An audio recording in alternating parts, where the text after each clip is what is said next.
Hello, this is Sandra Brown of Happiness Past 60. So ended up I'm going to have part 2 of my childhood memories in the 50s. Living in the housing project. And I don't feel so bad now because I'm listening to all your comments. And so many of you were raised the same way. Now I felt like possibly everyone else had, I guess you call it a stick house, and maybe things a little more luxurious. But it appears a lot of you didn't even have indoor plumbing. So God bless you. Yeah, and you know, we could not go back, could we? There's no way we could go back. But we so enjoyed it at the time. It was just okay, and it was comforting, and I just felt like my parents knew everything and totally trusted them with my life. Yeah, I think that was the greatest part about childhood, is just this safe feeling that my father would totally take care of me and my mother, you know. So remembering back in the house, I'll finish this. I didn't say, we didn't have any doors on the closets. It was like curtains, some type of curtain that we would put up. And my favorite thing to do was play with paper dolls. I still have a thing about paper dolls, but I called them cutouts, not paper dolls. But I adored them. I just adored them. And my mother, she would go shopping and take the bus. And before she come home, she would stop at the drugstore. I have to think of the name of it now. But at the drugstore, and she would buy me a cutout book.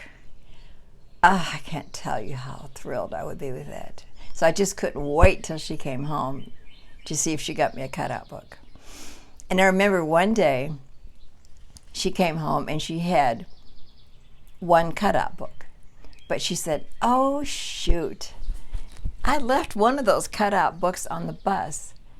And I still think about that. I wonder which one it was. But I loved it where they had, the girls you could dress up. I loved when they had the babies. And also when they had little girls, then I would pretend that I was over an orphanage and I was taking care of the dolls, and I always feel sorry for the one that was not as good looking as the other one and be very especially nice to her. Stupid things. But when I cut out the clothes, I pretended I was sewing the clothes. I was making the clothes for them. And I would sit on my bed in the bedroom, and my mom said, people would come and go, "Where's Sandy Lee?" "Oh, she's playing cutouts in her bedroom." And I would sit out in there for hours doing that and standing them up against the pillows. And my cousin would get so irritated at me, my cousin Judy.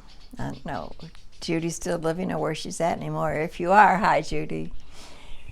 But Judy gets so mad, she'd say, always made me cut out all the tabs because she wanted to just cut out the top tabs for the clothes. But there was tabs all over it, and I wanted those to be on there too because I wanted the clothes to fit tight on the cutouts because it looked right. So I didn't have a lot of dolls. I think I always wanted a baby doll with clothes so I can change and stuff like that. I didn't have a lot of that. My mom was into having real pretty dolls she'd give me that you really couldn't play with a whole lot. I had a little bedroom to myself, being the only girl, and I remember a little dresser with the 3-way mirrors, and she painted it blue, and then she got me, I think it was a blue and white checkered bedspread and pillows, and then she crocheted clothes for the little dolls, and she would starch the dresses so they were real stiff and straight.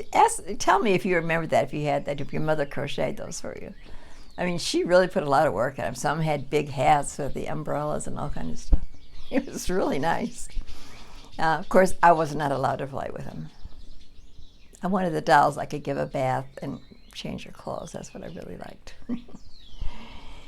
So let's see. Yes, I gotta go to bed. All right. I did have a couple problems. I had nosebleeds when I was little, all the time. Um, and my sister, she was the same way. Now my sister, you don't know about her because I haven't got to her yet. She didn't come along till I was 13, going on 14 years old. And my mother was, I think, 40 when she got pregnant and 41, I believe, when she had her.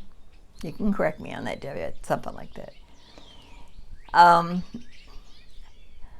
I can remember putting Debbie in a buggy and pushing her around Columbia Center.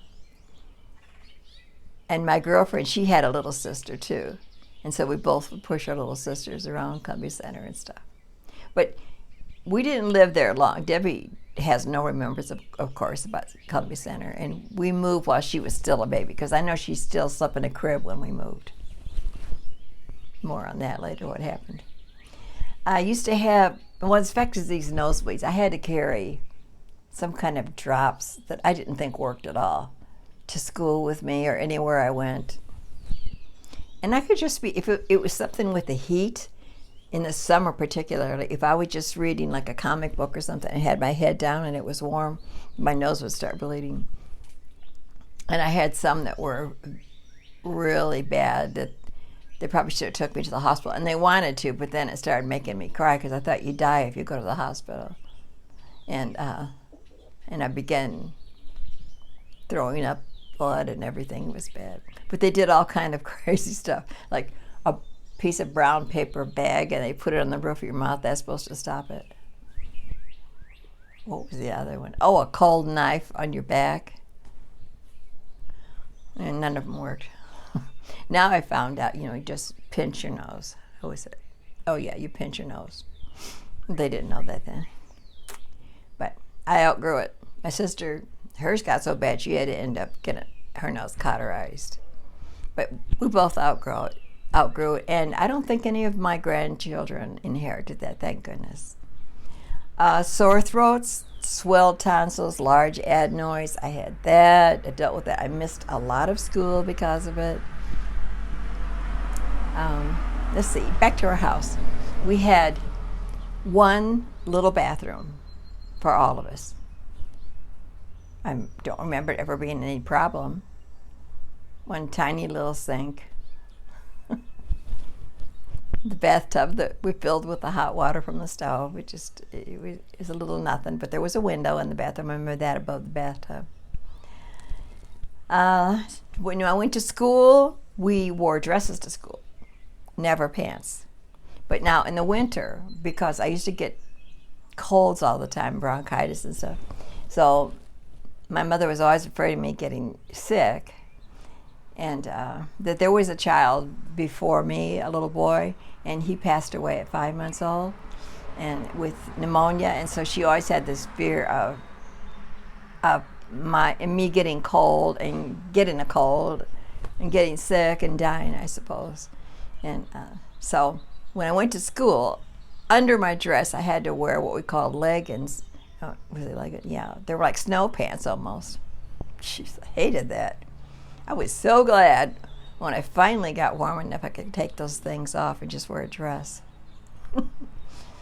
Let's see.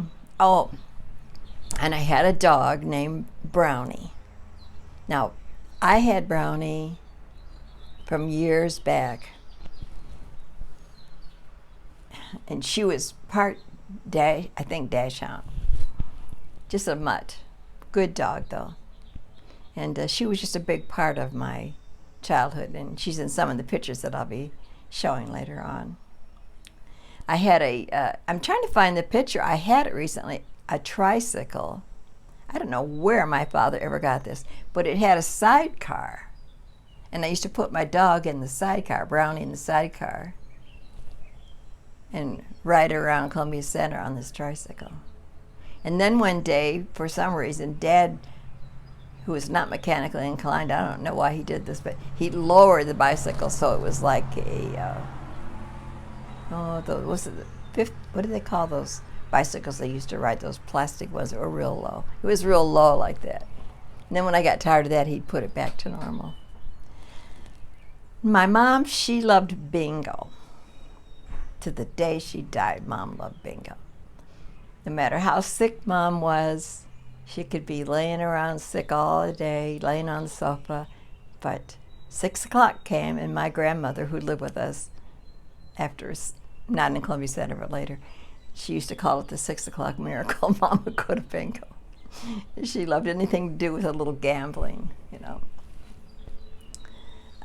The house that we lived in was like a duplex. So there was a family that lived on the other side of us. So my mother's bedroom and the people that lived behind us, connected to us, they had children. There were 5 children, no father. The father was in Columbia Center was all kind of stories, sad stories. The father was in prison, and the mother's name was Janie.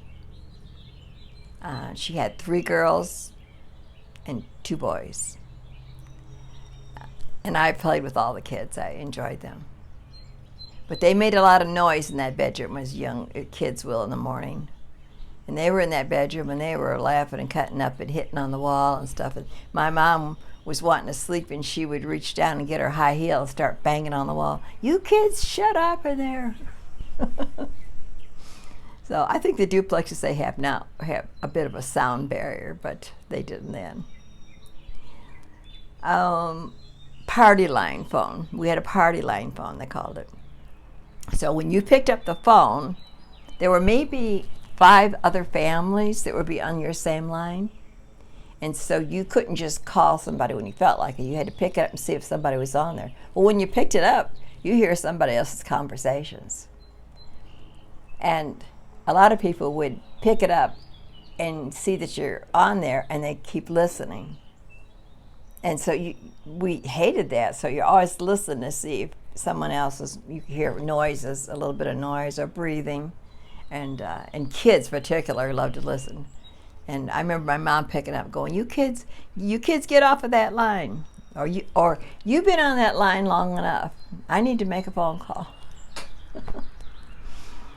Oh my goodness. And of course you were tied down with a cord, and it was a dial phone. You dialed the number, so we used to remember a lot of numbers. Now, my goodness, I think I only know 1 phone number, and that was my deceased husband. And my son-in-law now has his number, so now I know my son-in-law's number.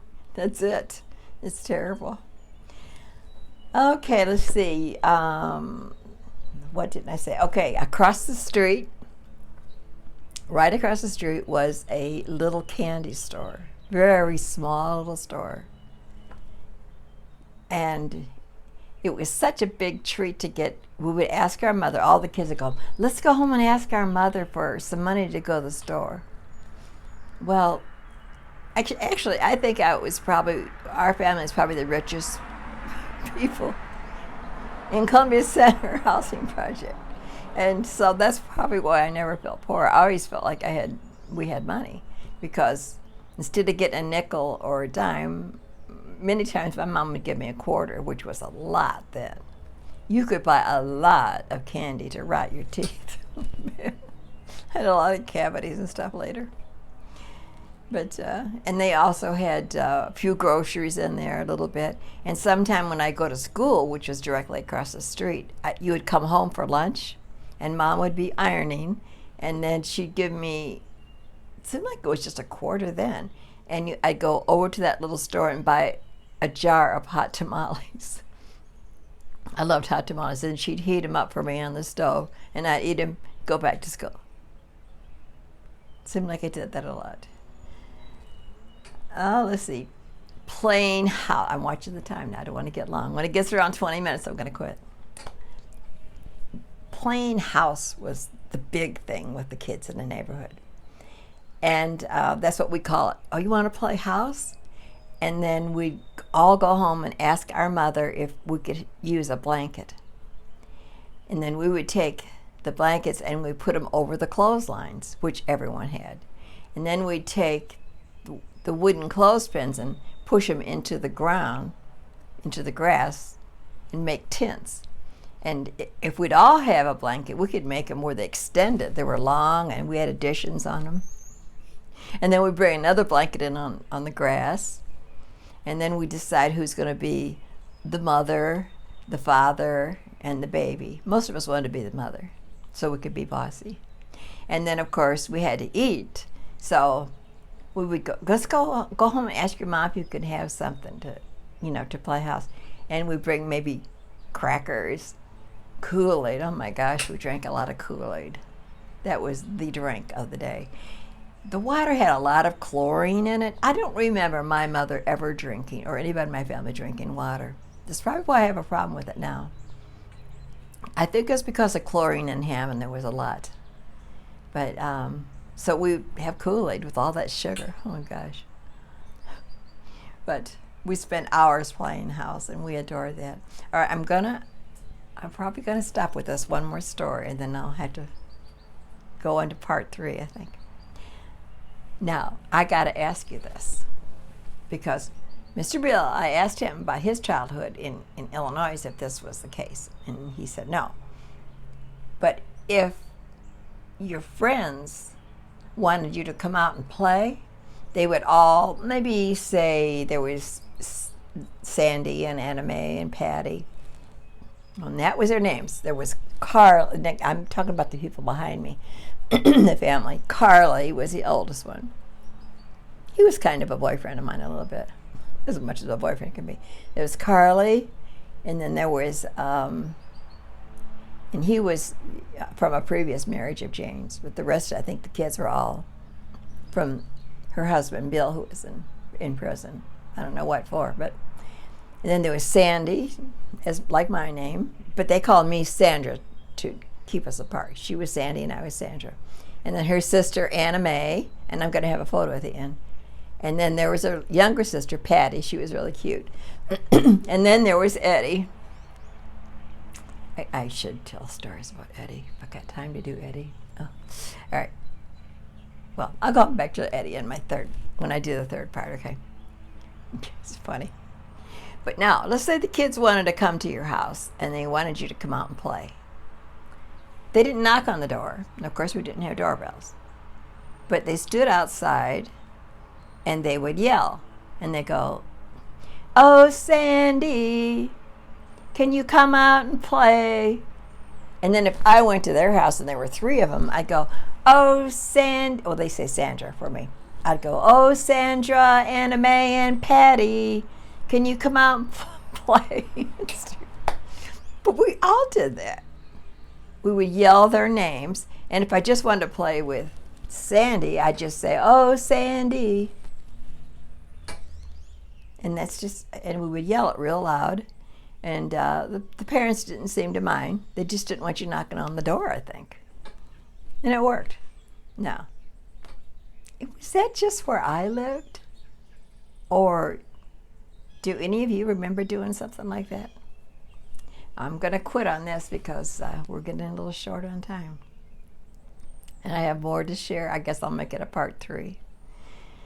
So today, I'm going to the eye doctor. And I have a 2 o'clock appointment. Just thought I'd make this little video before I leave. I'm on the front porch of my house. So God bless all of you, and I hope you have a wonderful day. Bye now. And stay tuned because there's going to be photographs in the end.